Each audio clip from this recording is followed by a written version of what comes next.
Hi guys, let's see how to cut out hair in Adobe Photoshop. First of all, unlock the layer, create a new layer, apply a color and make it a background. Now use quick selection tool and select the image just like this.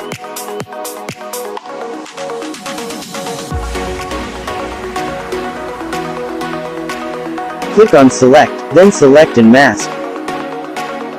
Select on black and enable smart radius. Nice. Brush around the hair like this.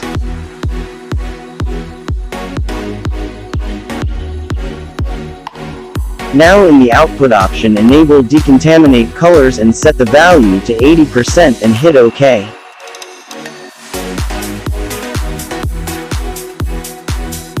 Select the layer and duplicate the layer.